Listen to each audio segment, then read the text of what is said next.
Good evening everyone, कैसे हैं आप सब। तो आज मैं आप लोग को पॉलिप के बारे में बताने जा रही हूँ, नेज़ल पॉलिप के बारे में। तो आपने ये वीडियो देखा होगा, उसमें आपने देखा कि हमारे पास एक पेशेंट आई जो कि 16 ईयर ओल्ड है।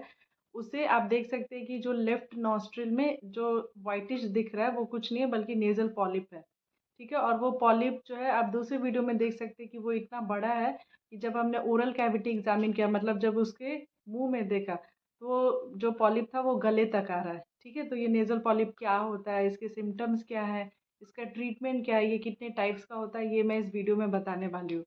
तो नेज़ल पॉलिप जो होता है वो मेनली क्या होता है, 2 टाइप का होता है। एक तो एंट्रोगोनल पॉलिप बोलते हैं हम लोग, एक इथमॉइडल पॉलिप बोलते हैं। तो पहले मैं आपको एंट्रोगोनल पॉलिप के बारे में बताने जा रही हूँ। तो एंट्रोगोनल पॉलिप जो होता है वो क्या होता है, ये मेनली ना यंगर पेशेंट्स में होता है और ये मेनली इन्फेक्शन के कारण होता है।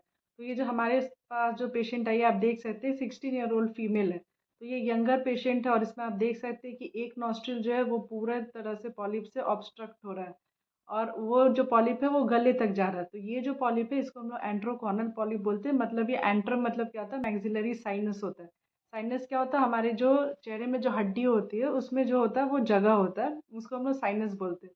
तो ये जो है ये हमारा जो मैक्सिलरी साइनस है, मतलब मैक्सिलरी साइनस जो होता है यहाँ पे होता है, तो यहाँ से ओरिजिनेट हो रहा है, इसलिए इसका नाम है एंट्रोकॉनल पॉलिप।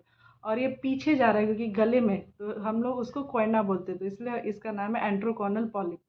दूसरा एक पॉलिप होता है जिसको हम लोग इथमॉइडल पॉलिप बोलते हैं।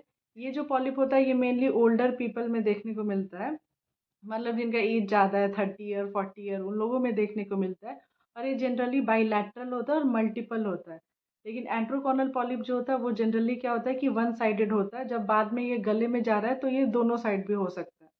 ठीक है, तो अब इसमें कि सिम्टम्स क्या होते हैं, तो पॉलिप में मेनली जो पेशेंट कंप्लेन करते हैं वो कंप्लेन करेंगे कि उनका नाक जो है वो ब्लॉक लग रहा है, मतलब उनको एक नाक से सांस नहीं आ रहा है या दूसरे नाक से नहीं आ रहा है या उनको मुंह से सांस लेना पड़ रहा है, उन्हें स्मेल ठीक से नहीं आ रहा है, हेडेक हो रहा है, उन्हें बार बार जो वो नेजल डिस्चार्ज का कंप्लेन देंगे या उनके गले में कुछ ऐसा लग रहा है कि पानी गिर रहा है। तो ये सब जो है वो पेशेंट जो होता है वो कंप्लेन करते हैं। ठीक है, तो ये सब उसके सिम्टम्स है।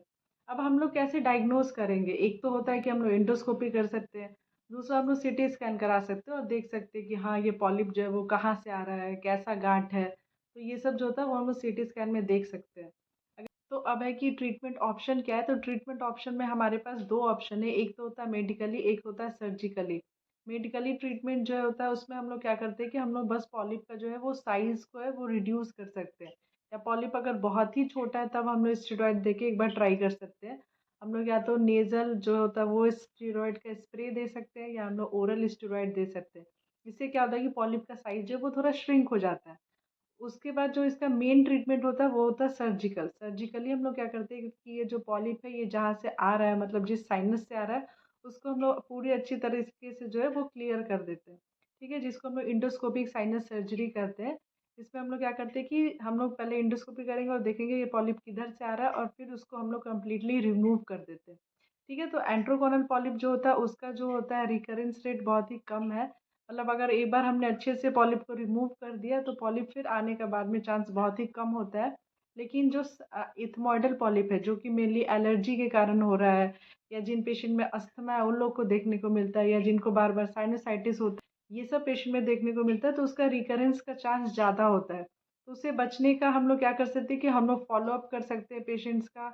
हम लोग पेशेंट को डूशिंग देते हैं, जिससे क्या होता है कि वो बार बार जो वो अपने नाक का साफ सफाई कर सकते हैं, जिसको हम लोग नेज़ल डूशिंग बोलते हैं, या हम लोग फॉलो अप इंडोस्कोपी कर सकते हैं। तो आई होप कि आप लोग को ये वीडियो अच्छा लगा, और अगर अच्छा लगा हो तो चैनल को सब्सक्राइब करें, वीडियो को लाइक करें और शेयर करें। Thank you.